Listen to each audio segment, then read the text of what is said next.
ಒಂದು ನಿಮಿಷ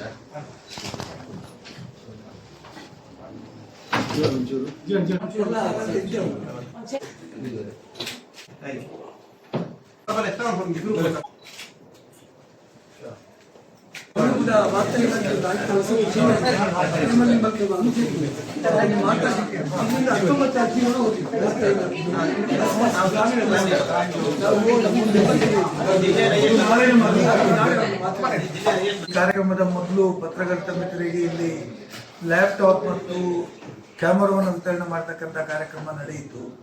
ಎಲ್ಲ ಹಿರಿಯ ಪತ್ರಕರ್ತರು ಬಂದಿದ್ದರು, ರವೀಂದ್ರ ಸಿಂಗ್. ಹಾಗೆ ಆ ಕಾರ್ಯಕ್ರಮದಲ್ಲಿ ಭಾಗಿಯಾಗುವ ಒಂದು ಅವಕಾಶ ನನಗೂ ಸಿಕ್ಕಿದ್ದು. ಹಾಗಾಗಿ ನಾನು ಪತ್ರಕರ್ತರಿಗೆ ಯಾರೆಲ್ಲ ಪಡೆದಿದ್ದಾರೆ, ಒಂದು ವರ್ಷದ್ದು ಇನ್ನೊಂದು ವರ್ಷ ಬರುವಾಗ 19 ಅರ್ಜಿಗಳು ಹೋಗಿದ್ದಾರೆ ಅಂತ ಹೇಳಿದ್ದೀರಿ. ನಾನು ನಾಳೆನೇ ಅದನ್ನು ಮಾತನಾಡಿ ಇಮಿಡಿಯೇಟ್ ಆಗಿ ಇಶ್ಯೂ ಮಾಡಬೇಕು ಅಂತ ಈಗ ಹೊಸ ಕಮಿಷನ್ ಬಂದಿದ್ದಾರೆ. ಅವರಿಗೆ ನಾನು ನಾಳೆನೇ ಮಾತಾಡ್ತೇನೆ. ನಾನು ಬೆಂಗಳೂರಿಗೆ ಇರ್ತೀನಿ, ಅದು ಮಾತಾಡ್ತೇನೆ. ಮತ್ತು ಪತ್ರಕರ್ತರ ಸಂಘದವರಿಗೆ ಸೈಟ್ ಕೊಡಬೇಕಂತ ಹೇಳುವಂಥದ್ದು ಪ್ರಗತಿಯಲ್ಲಿದೆ. ಬರುವ ವಾರದಲ್ಲಿ ಅದನ್ನು ಸರ್ವೆ ಮಾಡಿ ಒಂದು ಬೌಂಡ್ರಿಯನ್ನು ಹಾಕಿಟ್ಟು ಆ ಜಾಗವನ್ನು ನಿಮಗೆ ಅಮಾನತು ಇಡಬೇಕು ಅಂತ ನಾನು ಜಿಲ್ಲಾಧಿಕಾರಿಗಳಿಗೆ ಹೇಳಿದ್ದೀನಿ. ಅವರು ಒಪ್ಪಿದ್ದಾರೆ. ಮತ್ತು ರಾಜ್ಯದ ಮುಖ್ಯಮಂತ್ರಿಗಳು ಬರೆದು ಈಗಾಗಲೇ ಕಂದಾಯ ಇಲಾಖೆಯಿಂದ ಫೈಲ್ ಮಂಗಳೂರಿಗೆ ಬಂದಿದೆ. ಸರ್ವೆ ಮಾಡಿದ ಕೂಡಲೇ ಇಮಿಡಿಯೇಟ್ ಆಗಿ ಆ ಕೆಲಸ ಆಗ್ಬೋದು. ಹಾಗಾಗಿ ನೀವು ಎಷ್ಟು ಆಕ್ಟಿವ್ ಆಗಿರ್ತೀರೋ ಅಷ್ಟು ನಾವು ನಿಮ್ಮ ಜೊತೆ ಆಕ್ಟಿವ್ ಆಗಿ ಕೆಲಸ ಮಾಡ್ತೀವಿ. ಮತ್ತು ಮಂಗಳೂರಿನ ಪತ್ರಕರ್ತರಿಗೆ ವಿಶಿಷ್ಟವಾದ ಗೌರವ ರಾಜ್ಯ ಮಟ್ಟದಲ್ಲಿ ಇದೆ. ಬೇರೆಯವರಿಗಿಂತ ಬಹಳ ಭಿನ್ನವಾಗಿರುವಂಥವ್ರು, ಬುದ್ಧಿವಂತರು ಅಂತ ಹೇಳ್ತಾರೆ. ಮಂಗಳೂರಿಗೆ ಬಂದರೆ ಅದು ಇನ್ನೂ ಬುದ್ಧಿವಂತಿಗೆ ಜಾಸ್ತಿ ಆಗಲಿ ಅಂತ ಬೇಡಿ. ಬಾಂಗ್ಲಾದೇಶಿಗರಿಗೆ ರಕ್ಷಣೆ ಕೊಡಲಿಕ್ಕೆ ನಾವು ಕಾಂಗ್ರೆಸ್ ಕೆಲಸ ಮಾಡ್ತಾ ಇದೆ ಅಂತೇಳಿ ಬಿಜೆಪಿಯವರು ನಮ್ಮ ಮೇಲೆ ಆರೋಪವನ್ನು ಮಾಡುವುದನ್ನು ನಾವು ಖಂಡಿಸ್ತೇವೆ. ಯಾವುದೇ ಕಾರಣಕ್ಕೂ ಬಾಂಗ್ಲಾದೇಶಿಗರನ್ನು ಬೆಂಬಲ ಮಾಡುವ ಪ್ರಶ್ನೆ ಇಲ್ಲ. ಬಾಂಗ್ಲಾದೇಶಿಗರನ್ನು ಅಥವಾ ವಲಸಿಗರನ್ನು, ಹೊರದೇಶದವರನ್ನು ನಮ್ಮ ದೇಶಕ್ಕೆ ತಂದು ಅವರಿಗೆ SIRನಲ್ಲಿ ಸೇರಿಸಿ ಅವರಿಗೆ ಮತ ಹಾಕುವ ಅವಕಾಶವನ್ನು ಕೊಟ್ಟು ಅವರಿಗೆ ನಾವು ಸಹಾಯ ಮಾಡುವಂಥ ಪ್ರಶ್ನೆ ಕಾಂಗ್ರೆಸ್ನ ಕನಮನಸ್ಸಿನಲ್ಲಿಯೂ ಇಲ್ಲ. ಮತ್ತು ಅದನ್ನು ನಾವು ಒಪ್ಪುವುದೂ ಇಲ್ಲ, ಅದನ್ನು ಖಂಡಿಸ್ತೇವೆ. ಆದರೆ ಇವತ್ತು ಬಾಂಗ್ಲಾದೇಶಿಗರನ್ನು ಹೊರಗೆ ಹಾಕುವುದರಲ್ಲಿ ಮನಮೋಹನ್ ಸಿಂಗ್ ಅವರ ಸರ್ಕಾರ ರಾಜ್ಯ ದೇಶದಲ್ಲಿ ಅಧಿಕಾರಕ್ಕಿದ್ದಾಗ 10 ವರ್ಷಗಳಲ್ಲಿ ಸುಮಾರು 83,000 ಮಂದಿ ಬಾಂಗ್ಲಾದೇಶಿಗರನ್ನು, ವಲಸಿಗರನ್ನು ಗುರುತಿಸಿ ಈ ದೇಶದಿಂದ ಹೊರಗೆ ಕಳಿಸಿದಂತಹ ಕೀರ್ತಿ ಇದ್ದಿದ್ರೆ ಅದು ಕಾಂಗ್ರೆಸ್ ಪಾರ್ಟಿಗೆ. ಇದು ಬಿಜೆಪಿಯ ನಾಯಕರು ತಿಳ್ಕೊಳ್ಬೇಕು, ಚರಿತ್ರೆ ತಿಳ್ಕೊಳ್ಬೇಕು ಅಂತ ನಾನು ಹೇಳಿಕೆ ಬಯಸ್ತೇನೆ. ಕಳೆದ 12 ವರ್ಷ ಆಯಿತು ಬಿಜೆಪಿ ಸರ್ಕಾರ ಕೇಂದ್ರದಲ್ಲಿ ಅಧಿಕಾರಕ್ಕೆ ಬಂದು. ಮನಮೋಹನ್ ಸಿಂಗ್ ಅವರು ಅಧಿಕಾರದಲ್ಲಿ ಇದ್ದಾಗ 10 ವರ್ಷ ಇದ್ರು. ಸುಮಾರು 12 ವರ್ಷಗಳ ಕಾಲ ಈಗ ಮೋದಿ ಅವರು ಅಧಿಕಾರದಲ್ಲಿ ಇದ್ದಾರೆ. ಅವರು ಕಳಿಸಿದ್ದು ಬರೇ 8,000 ಮಂದಿ ಮಾತ್ರ. ಇದು ಬಿಜೆಪಿಯ ನಾಯಕರು ನೆನಪಿಟ್ಟುಕೊಳ್ಬೇಕು. ಕ್ಯಾಪ್ಟನ್ ಬ್ರಿಜೇಶ್ ಚೌಟಾನ್ ಅವರು ಗೊತ್ತಿರಬೇಕು, ವಿಜೇಂದ್ರ ಅವರಿಗೆ ಗೊತ್ತಿರಬೇಕು, ಮತ್ತು ಬಿಜೆಪಿಯ ನಾಯಕರು ಚರಿತ್ರೆಯನ್ನು ತಿಳಿದು ಮಾತಾಡಬೇಕು. ಇವತ್ತು ವಲಸಿಗರಿಗೆ ಏನಾದರೂ ರಕ್ಷಣೆ ಕೊಟ್ಟಿದ್ರೆ ಅದು ನಾವು ಕೊಟ್ಟದ್ದ, ಬಿಜೆಪಿ ಅವರು ಕೊಟ್ಟದ್ದ ಅಂತ ಹೇಳುದು ಅಂಕಿ ಅಂಶಗಳ ಮೂಲಕ ಪೂರಕ ಆಗ್ತದೆ. ಇವತ್ತು ವೆಸ್ಟ್ ಬೆಂಗಾಲ್ ನೀವು ಅಧಿಕಾರಕ್ಕೆ ಬಂದಿದ್ದೀರಿ. ನೀವು ಏನ್ ಹೇಳಿದ್ರಿ? ಅಧಿಕಾರಕ್ಕೆ ಬಂದ 1 ದಿವಸದ ಒಳಗಡೆ ವಲಸಿಗರನ್ನ ತೆಗೆದು ಹೊರಗೆ ಹಾಕ್ತೀನಿ ಅಂತ ಹೇಳಿದ್ರಿ. ನಾನು ಪ್ರಶ್ನೆ ಕೇಳಲಿಕ್ಕೆ ಬಯಸ್ತೇನೆ. ನೀವು ಈಗ ಅಧಿಕಾರಕ್ಕೆ ಬಂದು ಸುಮಾರು 1.5-2 ತಿಂಗಳಾಯ್ತು. ಎಷ್ಟು ಮಂದಿ ವಲಸಿಗರನ್ನ ವೆಸ್ಟ್ ಬೆಂಗಾಲಿಂದ ಹೊರಗೆ ಹಾಕಿದ್ರಿ? ಎಷ್ಟು ಮಂದಿ ಉತ್ತರ ಪ್ರದೇಶದಿಂದ ಹೊರಗೆ ಹಾಕಿದ್ರಿ? ಎಷ್ಟು ಮಂದಿ ಬಿಹಾರದಿಂದ ಹೊರಗೆ ಹಾಕಿದ್ರಿ? ಎಷ್ಟು ಮಂದಿ ಒರಿಸ್ಸಾದಿಂದ ಹೊರಗೆ ಹಾಕಿದ್ರಿ? ಎಷ್ಟು ಮಂದಿ ಅಸ್ಸಾಮಿಂದ ಹೊರಗೆ ಹಾಕಿದ್ರಿ? ಎಷ್ಟು ಮಂದಿ ನಾರ್ತ್ ಈಸ್ಟ್ ರಾಜ್ಯಗಳಿಂದ ಹೊರಗೆ ಹಾಕಿದ್ರಿ? ಇದರ ಬಗ್ಗೆ ನೀವು ಒಂದು ಶ್ವೇತಪತ್ರವನ್ನು ಹೊರಡಿಸಬೇಕು. ಇದಕ್ಕೆ ರಾಜ್ಯದ ಬಿಜೆಪಿ ನಾಯಕರು ಕೇಂದ್ರದ ಮೇಲೆ ಒತ್ತಡ ಹಾಕಬೇಕು. ವಲಸಿಗರನ್ನ ಹೆಸರಿನಲ್ಲಿ ಇವತ್ತು ನೈಜ ಮುಸ್ಲಿಂ ಬಾಂಧವರಿಗೆ, ಅಲ್ಪಸಂಖ್ಯಾತರಿಗೆ ಎಲ್ಲಿಯೂ ಅವಮಾನ ಮಾಡತಕ್ಕಂಥ ಕೆಲಸವನ್ನು ನೀವು ಮಾಡ್ತಾ ಇದ್ದೀರಿ. ಮತ್ತು ಆ ಹೆಸರಿನಲ್ಲಿ ಇವತ್ತು ನೈಜ ಮತದಾರರನ್ನ ಹೊರಗಿಡಬೇಕು ಅಂತ ಹೇಳುವ ಹುನ್ನಾರವನ್ನ ನೀವು ಮಾಡ್ತಾ ಇದ್ದೀರಿ. ಬರದಂತೆ ತಡೆಯುವುದು ಕಾಂಗ್ರೆಸ್ನ ಕೆಲಸನೋ ಬಿಜೆಪಿ ಕೆಲಸನೋ? ರಾಜ್ಯ ಸರ್ಕಾರದ ಜವಾಬ್ದಾರಿಯ, ಕೇಂದ್ರ ಸರ್ಕಾರದ ಜವಾಬ್ದಾರಿಯ? ಅಮಿತ್ ಶಾ ಅವರ ಜವಾಬ್ದಾರಿಯ, ಪ್ರಿಯಾಂಕ ಖರ್ಗೆ ಅವರ ಜವಾಬ್ದಾರಿಯ?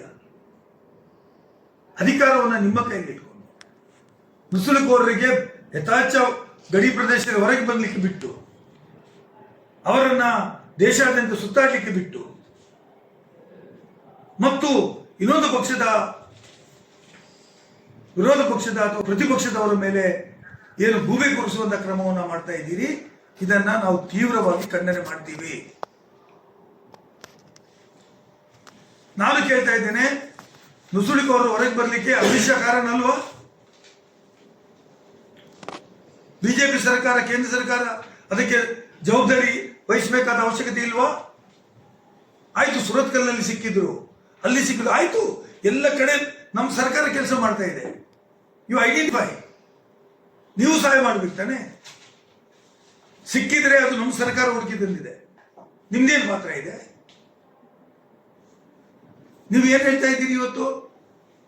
ನಾವು ಅವರಿಗೆ ರಕ್ಷಣೆ ಮಾಡಿ ಒಂದು ಉದಾಹರಣೆ ತೋರಿಸ್ಬೇಕು. ನೀವು ಅನವಶ್ಯಕವಾಗಿ ನುಸುಳುಕೋರರನ್ನ ರಕ್ಷಣೆ ಮಾಡ್ತೇವೆ ಅಂತೇಳಿ ಕಾಂಗ್ರೆಸ್ನವರು ಮಾಡ್ತಾರೆ ಅಂತೇಳಿ ಮಾಡ್ತಕ್ಕಂಥ ಷಡ್ಯಂತರ ಏನಿದೆ, ಇದರ ಹಿಂದೆ ಬಿಜೆಪಿ 5 ರಾಜ್ಯಗಳಲ್ಲಿ ಚುನಾವಣೆಯಲ್ಲಿ 3 ರಾಜ್ಯದಲ್ಲಿ ಗೆದ್ದದ್ದು ಇದೇ ತರದ ಒಂದು ಹುನ್ನಾರವನ್ನ ಮಾಡಿ ನಾವು ಸಪೋರ್ಟ್ ಮಾಡ್ತೀವಿ ಅಂತ ಹೇಳಿ ನಮ್ಮ ಮೇಲೆ ಷಡ್ಯಂತರವನ್ನು ರೂಪಣೆ ಮಾಡಿ ಅಲ್ಲಿ SIR ನಲ್ಲಿ ಬೇಕಾದಷ್ಟು ಅವ್ಯವಹಾರಗಳನ್ನು ನಡೆಸಿ ಗೆದ್ದಿರ್ತಕ್ಕಂಥದ್ದು. ನನಗೆ ನೆನಪಿದ್ದ ಪ್ರಕಾರ ವೆಸ್ಟ್ ಬೆಂಗಾಲ್ನಲ್ಲಿ ಒಬ್ಬ ರಿಟೈರ್ಡ್ ಸುಪ್ರೀಂ ಕೋರ್ಟ್ ಜಡ್ಜ್ ಅವರ ಮೇಲೆ ಅವರ SIR ಅಲ್ಲಿ ಅವರ ಹೆಸರನ್ನ ತೆಗೆದುಹಾಕಿದ್ರು. ನಾನು ಕೇಳಲಿಕ್ಕೆ ಬಯಸ್ತೇನೆ, ಅವರೇನು ನುಸುಳುಕೋರರ? ಅವರು ಏನು ಬಾಂಗ್ಲಾದೇಶದಿಂದ ಇಲ್ಲಿ ನುಸುಳುಕೋರರಾಗಿ ಬಂದವರ? ಅದೇ ರೀತಿ ನಮ್ಮ ಪಕ್ಷದಲ್ಲಿ ವೆಸ್ಟ್ ಬೆಂಗಾಲಲ್ಲಿ 2 MLA ಗೆದ್ರು. ಆ 2 MLA ಅವರು SIR ಮೇಲೆ ಅವರ ಹೆಸರಿರಲಿಲ್ಲ. ಅವರು ಕೋರ್ಟಿಗೆ ಹೋಗಿ ಸ್ಟೇ ತಂದು ಹೆಸರು ನೋಂದಣಿ ಮಾಡಿ ಚುನಾವಣೆ ನಿಂತುಕೊಂಡು ಗೆದ್ದರು. ಅವರೇನು ನುಸುಳುಕೋರರ? ನಿಮ್ಮ ಆರೋಪಗಳು ರಾಜಕೀಯ ಪ್ರೇರಿತವಾಗಿರ್ತಕ್ಕಂಥದ್ದು. ನಿಮ್ಗೆ ನಿಜವಾಗಿಯೂ ಕರ್ನಾಟಕದಲ್ಲಿ ಇವತ್ತು ನಾವು SIR ಅನ್ನ ಕೆಲವು ಕಾರಣಕ್ಕೋಸ್ಕರ ಅದನ್ನು ವಿರೋಧ ಮಾಡಿದ್ದೀವಿ, ಅದನ್ನು ಒಪ್ತೇವೆ, ಅದರಲ್ಲಿ ಷಡ್ಯಂತರ ಇದೆ ಅಂತ ಹೇಳಿದ್ದೇವೆ. ಆದರೆ in the best interest of the people of Karnataka, ಈ ರಾಜ್ಯದ ಜನರ ಹಿತದೃಷ್ಟಿಯಿಂದ, ನೈಜ ಮತದಾರರು ಹೊರಗೆ ಇರಬಾರದು ಅಂತೇಳಿ ಉದ್ದೇಶದಿಂದ 100ಕ್ಕೆ 100 ರಾಜ್ಯದ 154,000 ಬೂತುಗಳಲ್ಲಿಯೂ BLA 2ಗಳನ್ನು ನೇಮಕ ಮಾಡಿ 154,000 ಬೂತುಗಳಲ್ಲಿಯೂ BLAಗಳ ಮೂಲಕ BLOಗಳಿಗೆ ಸಹಕಾರವನ್ನು ಕೊಟ್ಟು ಇವತ್ತು SIR ಪ್ರಕ್ರಿಯೆ ಏನಿದೆ ಅದನ್ನ ಸಕ್ಸಸ್ ಮಾಡುವಲ್ಲಿ ನಾವು ಕೆಲಸ ಮಾಡ್ತಾ ಇದ್ದೀವಿ. ಬಿಜೆಪಿ ಅವರು ಎಣಿಸಿದ್ದು ನಾವು ಅದಕ್ಕೆ ಸಹಕಾರ ಮಾಡುವುದಿಲ್ಲ, ಜನರ ಪರವಾಗಿ ನಿಲ್ಲೋದಿಲ್ಲ, ಅವರಿಗೆ ಸಹಾಯ ಮಾಡಿ ಅವರ ಮತದಾರ ಪಟ್ಟಿಯಲ್ಲಿ ಹೆಸರು ಬರುವಂತೆ ನೋಡಿಕೊಳ್ಳುವುದಿಲ್ಲ ಮತ್ತು ಅದರ ಲಾಭ ಪಡೆಯಬಹುದು ಅಂತ ಹೇಳುವುದು ಬಿಜೆಪಿಯ ಮನಸ್ಸಿನಲ್ಲಿತ್ತು. ಈಗ ಅದಕ್ಕೇನೆ ಬಿಜೆಪಿ ಅವರು ಈಗ ಚುನಾವಣಾ ಕಮಿಷನರ್ಗೆ ಮೀಟ್ ಮಾಡ್ತಾ ಇದ್ದಾರೆ, ಅದರಲ್ಲಿ ಅಕ್ರಮ ಇದೆ ಅಂತ ಹೇಳ್ತಾ ಇದ್ದಾರೆ. ಅಯ್ಯೋ, ನೀವು ಕೇಂದ್ರ ಸರ್ಕಾರದ ಮಂತ್ರಿಗಳು ಪ್ರಹ್ಲಾದ್ ಜೋಶಿ ಇರಬಹುದು, ಕುಮಾರಸ್ವಾಮಿ ಅವರು ಇರಬಹುದು, ಇದು ಶೋಭಾ ಕರಂದ್ಲಾಜೆ ಇರಬಹುದು, ವಿ ಸೋಮಣ್ಣ ಇರಬಹುದು. ನೀವು ಏನ್ ಮಾಡ್ತಾ ಇದ್ದೀರಿ? ನೀವು ಯಾರಿಗೆ ಹೇಳ್ತಾ ಇದ್ದೀರಿ? ಅಲ್ಲಿ ನ್ಯೂನ್ಯತೆ ಇದೆ, ಫೇಲ್ಯೂರ್ ಆಗ್ತದೆ ಅಂತ ಹೇಳಿದ್ರೆ ಯು ಆರ್ ಫೇಲ್ಡ್. SIR ಅನ್ನ ಕೇಂದ್ರ ಸರ್ಕಾರದ ಒಂದು ಅಂಗವಲ್ಲದಿದ್ರು ಇದು ಆಟಾನಮಸ್ ಬಾಡಿ, ಅವರ ಮೇಲೆ ನೀವು ಆರೋಪ ಮಾಡ್ತಾ ಇದ್ದೀರಾ? ಯಾರ ಮೇಲೆ ನಿಮ್ಮ ಆರೋಪ? We have given all possible support to the election commission of India. ಚುನಾವಣಾ ಆಯೋಗಕ್ಕೆ ನಮ್ಮಿಂದ ರಾಜ್ಯ ಸರ್ಕಾರದಿಂದ ಏನು ಸಹಾಯ ಮಾಡಬೇಕು ಅದು ಎಲ್ಲವನ್ನ ಮಾಡಿದ್ದೇವೆ, ಅಧಿಕಾರಿಗಳನ್ನು ಕೊಟ್ಟಿದ್ದೇವೆ. ನೀವು ಎಲ್ಲರ ಮೇಲೆಯೂ ನಂಬಿಕೆ ಕಳ್ಕೊಂಡಿದ್ದೀರಿ, ಅಧಿಕಾರಿಗಳ ಬಗ್ಗೆ ನಂಬಿಕೆ ಇಲ್ಲ. ಹಾಗಾಗಿ ಸಂಶಯದ ಒಂದು ವಾತಾವರಣವನ್ನು ಸೃಷ್ಟಿ ಮಾಡಿದ್ದೀರಿ. ಹಾಗಾಗಿ SIR ಇವತ್ತು ಕರ್ನಾಟಕ ರಾಜ್ಯದಲ್ಲಿ ಕ್ರಮಬದ್ಧವಾಗಿ ನಡೀತಾ ಇದೆ, ಜನಪರವಾಗಿ ನಡೀತಾ ಇದೆ ಅಂದಾಗ ಮಾತ್ರ ನೀವು ಇಲೆಕ್ಷನ್ ಕಮಿಷನ್ಗೆ ಹೋಗ್ಲಿಕ್ಕೆ ಪ್ರಾರಂಭ ಮಾಡಿದ್ದೀರಿ. ನಾವು ಏನು ಪರ್ಮನೆಂಟ್ ರೆಸಿಡೆಂಟ್ ಸರ್ಟಿಫಿಕೇಟ್ PRC ಅಂದ್ರೆ ಪರ್ಮನೆಂಟ್ ಡೊಮಿಸೈಲ್ ಸರ್ಟಿಫಿಕೇಟ್ ಅನ್ನ ಇಶ್ಯೂ ಮಾಡ್ತಾ ಇದ್ದೀವಿ. ಸಿಕ್ಕಿದವರಿಗೆ ನಾವು ಡೊಮಿಸೈಲ್ ಸರ್ಟಿಫಿಕೇಟ್ ಅನ್ನು ಕೊಡ್ತಾ ಇದ್ದೀವಿ. ಅದನ್ನು ನಾವು ವಿರೋಧ ಮಾಡ್ತೀವಿ ಅಂತ ಅದನ್ನು ವಿರೋಧ ಮಾಡಲಿಕ್ಕೆ ರಾಜ್ಯಾದ್ಯಂತ ಪ್ರವಾಸ ಮಾಡ್ತಾರಂತೆ ಬಿಜೆಪಿಯವರು. ಡೊಮಿಸೈಲ್ ಸರ್ಟಿಫಿಕೇಟು ಈಗ ಹೊಸದಾಗಿ ಇಶ್ಯೂ ಮಾಡುದ, ಪರ್ಮನೆಂಟ್ ರೆಸಿಡೆನ್ಷಿಯಲ್ ಸರ್ಟಿಫಿಕೇಟ್ ಏನಿದೆ PRC, ಇದನ್ನೇನು ಈಗ ಹೊಸದಾಗಿ ಇಶ್ಯೂ ಮಾಡಿದ್ದ, ಅದು ಹೊಸ ಕಾಯ್ದೆ ತಂದಿದ್ಯವ? ಯಾರ್ಯಾರಿಗೆ ಆಧಾರ್ ಕಾರ್ಡ್ ಇದೆ, ಯಾರಿಗೆ ವೋಟರ್ ಕಾರ್ಡ್ ಇದೆ, ಯಾರು ಆ ಮನೆಯಲ್ಲಿ ವಾಸವಾಗಿರ್ತಾನೆ ಅವರ ದಾಖಲೆ ಪಡೆದು ವಿಲೇಜ್ ಅಕೌಂಟೆಂಟ್ ಇಂದ ಸರ್ಟಿಫೈ ಮಾಡಿ RIಗೆ ಹೋಗಿ ತಹಸೀಲ್ದಾರ್ ಇಶ್ಯೂ ಮಾಡ್ತಾರೆ.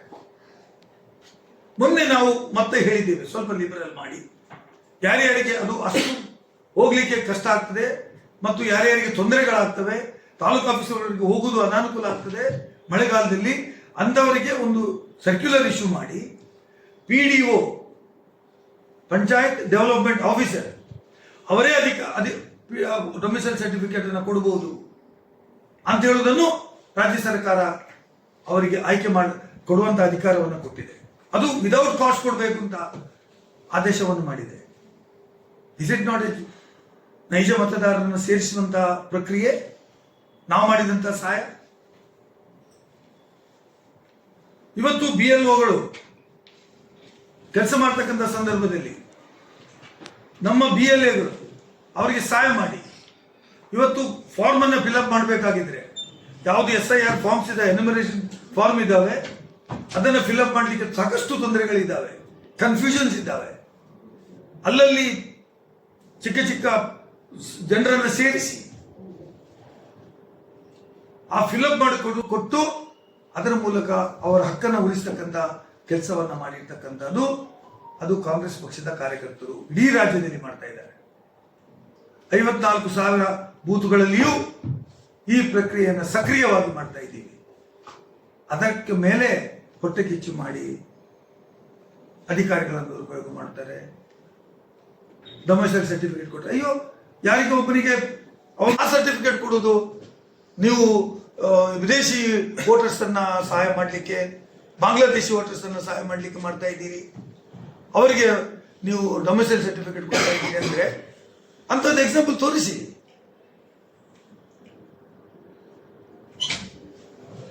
ನೀವು ಇದನ್ನ ವಿನಾಃ ನೀವು ಆರೋಪವನ್ನು ಏನು ಮಾಡ್ತಾ ಇದ್ದೀರಿ, ಇದನ್ನ ತೀವ್ರವಾಗಿ ಖಂಡನೆ ಮಾಡ್ತಾ ಇದ್ದೇವೆ. ಮತ್ತು SIR ಪ್ರಕ್ರಿಯೆಯಲ್ಲಿ ನಮ್ಮ ಪಕ್ಷ ನಾವು ಏನು ಸಹಾಯ ಮಾಡಬೇಕು ಅದನ್ನು ಸಹಾಯ ಮಾಡಲಿಕ್ಕೆ ಮತದಾರರಿಗೆ ಸಿದ್ಧರಿದ್ದೇವೆ. ಮತ್ತು ನುಸುಳಿಕೋರರು ಬರುವುದಕ್ಕೆ ಹೋಗುವುದಕ್ಕೆ, ನಾನು ಇಲ್ಲೇ ಪತ್ರಿಕೆಯಲ್ಲಿ ಓದಿದೆ, ಗಡಿಯಲ್ಲಿ ಬಾಂಗ್ಲಾದೇಶ ಒಳಗೆ ಬಿಡ್ತಾರೆ. ಇದರ ಬಗ್ಗೆ ಸ್ಪಷ್ಟನೆ ಕೊಡ್ಲಿ ಬಿಜೆಪಿಯವರು. It is reported in the paper, ಪತ್ರಿಕೆಯಲ್ಲಿ ನೋಡಿದೆ, ನಾನು ಓದಿದೆ. 10,000 ರೂಪಾಯಿ ಕೊಟ್ಟರೆ ಗಡಿಯಲ್ಲಿ ಒಳಗೆ ಬಿಡ್ತಾರೆ. ಅದು ಜವಾಬ್ದಾರಿ ಯಾರ್ದು ತಡೆಯುವಂಥದ್ದು? ಐವನ್ ಡಿಸೋದರದ ಅಥವಾ ಪ್ರಿಯಾಂಕಾ ಖರ್ಗೆದ ಅಥವಾ ಅಮಿತ್ ಶಾದ ಅಥವಾ ಇವತ್ತು SIR ನಲ್ಲಿ ಸುಮಾರು 11% ಮಾತ್ರ ಎನ್ಯುಮರೇಷನ್ ಫಾರ್ಮ್ ಅನ್ನು ಹಿಂದೆ ಕೊಟ್ಟಿದ್ದಾರೆ ಅಂತ ನಿನ್ನೆ DC ಅವರು ಹೇಳಿದ್ದಾರೆ. ಅವರ ಒಂದು ವಿಡಿಯೋ ನೋಡಿದೆ ನಾನು. ಈಗ ನಾವು ಅದಕ್ಕೆ ಸಹಾಯ ಮಾಡ್ತಾ ಇದ್ದೀವಿ. ನಮ್ಮ BLA2 ಚುನಾವಣಾ ಆಯೋಗದಿಂದ ನೇಮಕಗೊಂಡಂತ ಬೂತ್ ಲೆವೆಲ್ ಏಜೆಂಟ್ಗಳಾದಂತ ನಾವು ಸಹಾಯ ಮಾಡ್ತಾ ಇದ್ದೀವಿ. ಎನ್ಯುಮರೇಷನ್ ಫಾರ್ಮ್ ಅನ್ನು ಫಿಲ್ಅಪ್ ಮಾಡಿ ಹಿಂದೆ ಕೊಡ್ಲಿಕ್ಕೆ 5 ತಾರೀಕು ನಂತರ ಯಾರ್ಯಾರು ಕೆಲವರು ವ್ಯಾಪಾರಕ್ಕಾಗಿ ಬಂದವರು 2 ಕಡೆ 3 ಕಡೆ ಇಟ್ಟುಕೊಂಡದ್ದು ನಮ್ಮ ಗಮನದಲ್ಲಿದೆ. ಮತ್ತೆ ಅಂತವರಿಗೆ ಸಹಾಯ ಮಾಡುವುದನ್ನು ನಾನು ಕಂಡಿದ್ದೇನೆ. ಕೆಲವರು ಬಾಡಿಗೆ ಮನೆಯಲ್ಲಿ ಇರ್ತಾರೆ, ಬಿಟ್ಟು ಹೋಗಿರ್ತಾರೆ, ಎನ್ಯುಮರೇಷನ್ ಫಾರ್ಮ್ ಇಲ್ಲಿಗೆ ಬರ್ತದೆ, ಆ ಮನೆಯಲ್ಲಿ ಬೇರೆಯವರು ಬಂದು ನಿಂತಿದ್ದಾರೆ. ಅಂತವರ ಫಾರ್ಮ್ ಅನ್ನು ಕೂಡ ಕೆಲವರು ಫಿಲ್ಅಪ್ ಮಾಡಿ ಕೊಡಬೇಕು ಅಂತ ಒತ್ತಡ ಹಾಕುತ್ತಿರುವುದು ಅಧಿಕಾರಿಗಳ ಮೇಲೆ ನನ್ನ ಗಮನದಲ್ಲಿ ಇದೆ. I will disclose in the appropriate time. ಕೆಲವು ಮನೆಗಳು ಡೆಮಾಲಿಷ್ ಆಗಿದ್ದಾವೆ, ಅಂತವರದ್ದು ಎನ್ಯುಮರೇಷನ್ ಫಾರ್ಮ್ ಅನ್ನ ಫಿಲ್ಅಪ್ ಮಾಡಿ ಕೊಡಬೇಕು ಅಂತ ಹೇಳುವ ಹುನ್ನಾರ ನಡೆಯುತ್ತಾ ಇದೆ. ಯಾರು ನೀವು ಸೂಪರ್ವೈಸರ್ ಇದ್ದೀರಿ, ಸೂಪರ್ವೈಸ್ ಮಾಡ್ತೀರಿ, ಅದು ನೀವು ಅದನ್ನು ಗಮನದಲ್ಲಿ ಇಟ್ಟುಕೊಳ್ಬೇಕು. ಅಂತವರಿಗೆ ಮತದಾನ ಇಲ್ಲಿ ಆಗ್ತದೋ ಇಲ್ವೋ ಇದರ ಬಗ್ಗೆ ಸ್ಪಷ್ಟನೆಯನ್ನು ಕೊಡಬೇಕು. ಮೇಲೆ ನಮ್ಮ ಕರಡು ಮತಪತ್ರಿಕೆ ಬರ್ತದೆ, ಅದರಲ್ಲಿ ಫಾರ್ಮ್ ನಂಬರ್ 7 ಅನ್ನು ಉಪಯೋಗ ಮಾಡಿ ಅಂತದ್ದು ಬಂದಾಗ ನಾವು ಮತ್ತೆ ಅದರ ಅಬ್ಜೆಕ್ಷನ್ ಹಾಕಿಯೇ ಹಾಕ್ತೀವಿ. ಅದಕ್ಕೂ ತಯಾರಿ ಮಾಡ್ತಾ ಇದ್ದೀವಿ. ಮತ್ತು ಪ್ರಾಮಾಣಿಕವಾಗಿರ್ತಕ್ಕಂಥ ಮತದಾರರ ಪಟ್ಟಿ ತಯಾರು ಮಾಡಬೇಕು. ಇಲ್ಲಿಗಲ್ ಅನ್ನ ಯಾವ ಕಾರಣಕ್ಕೂ ಸಹಿಸೋದಿಲ್ಲ. ಅವ್ರು ಮಾಡದೇ ಇದ್ರೆ ನಾನು ಹೇಳಿ ತಪ್ಪಾಗುತ್ತೆ. ಬಟ್ ನನಗೆ ಮಾಡಲಿಕ್ಕೆ ಅಂತದ್ದು ಅವಕಾಶ ಇದೆ. ಯಾವಾಗ ಅದನ್ನು ನಾವು ಗುರುತಿಸಿದ್ದೇವೆ. 5 ತಾರೀಕಿನ ನಂತರ ಕರಡು ಮತದಾರರ ಪಟ್ಟಿ ಬಂದ ಮೇಲೆ I will come with the document before you.